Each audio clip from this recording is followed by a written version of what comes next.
I'm Kevin across America in Northeast Iowa, and you would never guess what's below these woods.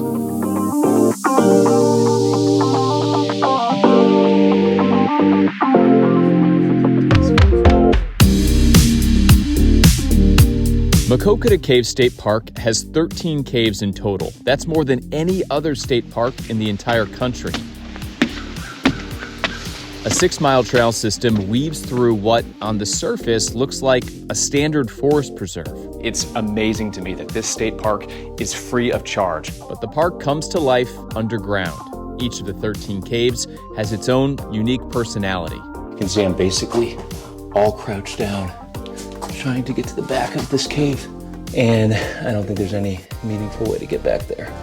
So this is effectively the end of the road. Maquoketa Caves State Park is located in Iowa's so-called Driftless Area, a region that the last ice age didn't wipe away. I'm really simplifying things here, but that essentially allowed the limestone earth to naturally erode, forming the caves. So this cave is called Rainy Day, and there's this creek that runs through the cave itself. I've decided just to walk through the creek with my shoes because otherwise I wouldn't be able to see what was back here. So I'm going further back into the Rainy Day cave, but you can see here it's starting to get pretty low and cramped. At 1,100 feet, Dance Hall Cave is the longest and by far the most popular. A paved walkway runs alongside a creek. The pavement is wet, but it beats walking on mud or into cold water. Another plus, you can travel from one end of Dance Hall Cave to the other while standing up straight for most of the way.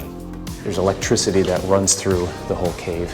I read on a sign that the Civilian Conservation Corps did the initial electricity back in the 1930s. European explorers first located the Maquoketa Caves 100 years earlier, during the 1830s. Since then, people have uncovered pottery, tools, and arrowheads. That's led anthropologists to believe Native Americans lived in this area for hundreds, if not thousands of years. Native American tribes and even pioneers used these caves to get away from some of the inclement weather, including the scorching hot summer temperatures. Iowa does get up into the 80s and 90s routinely in June, July, and August. So before air conditioning, these caves probably were a nice reprieve. Conservationists first purchased this land in 1921 with the plan to turn it into a public park. They've acquired more land over the decades. Maquoketa now spans around 370 acres. I'm not sure how many of you have been to Tom Sawyer Island at Disney World, but there are caves that you can walk through there, and this feels like the real life version of that, and it's free. Self-guided public access, however, does have some drawbacks. Souvenir hunters have stolen many of the cave's stalactites and stalagmites, though some formations do remain. Wow, there's a spider here. There's a spider there. I pointed the spider over in this direction.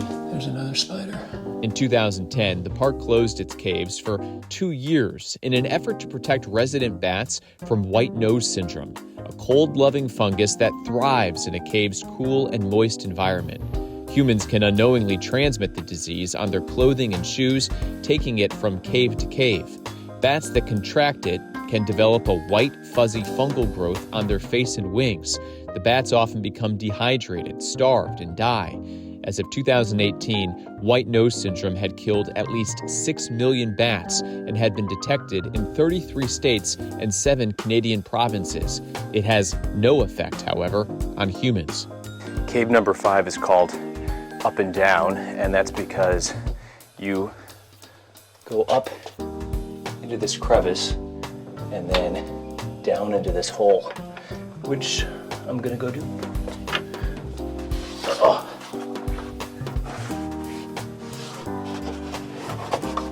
Lord only knows what's gonna be down here.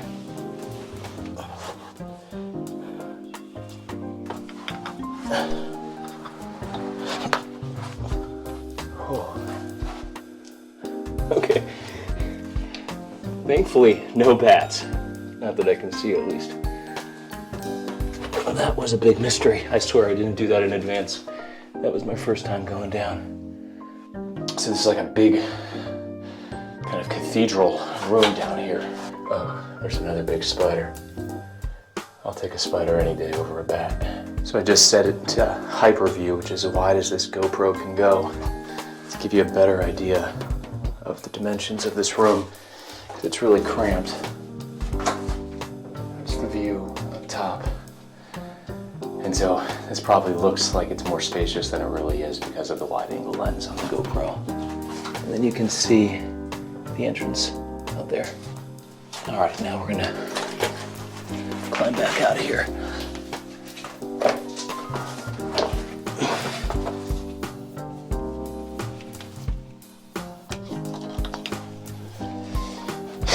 It just went from nice and cool to hot, sticky, humid summer temp. They said, be prepared to get your clothes dirty, and they were not lying. Definitely bring some water and flashlight and a headlamp too. You'd be totally hosed without it.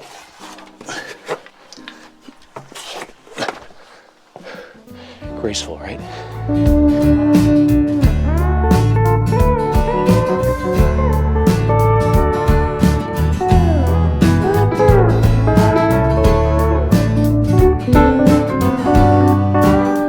This is called the Y Cave, W-Y-E, and the sign out front says that you shouldn't come down here if it's been raining or it's about to rain because it can flash flood pretty easily. Beyond its impressive list of 13 caves, Maquoketa Caves State Park has a natural bridge that stands 50 feet above a creek, plus a 17-ton balanced rock that you can walk up to and touch with your own hands. You can also reserve an overnight campsite and use the park's picnic shelters and grills. Well, it just started to rain, so I'm using the entrance to this cave as shelter until this storm passes. Maquoketa Caves State Park is open year-round and located about 1 hour north of the Quad Cities. It can get busy on the weekends, and there is limited parking. You can definitely feel a huge drop-off in the temperature and see actually the steam coming off of my body down here. I explored all 13 caves in around 5 hours. There are tons of bugs in this park. And I didn't spend a penny doing it. There are a handful of privately owned caves across the state of Iowa, but those cost money. I cannot stress enough that this state park is free, and it is so much fun to explore. From the Maquoketa Caves State Park in eastern Iowa.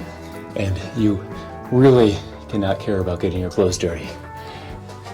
That is for sure. I'm Kevin, across America.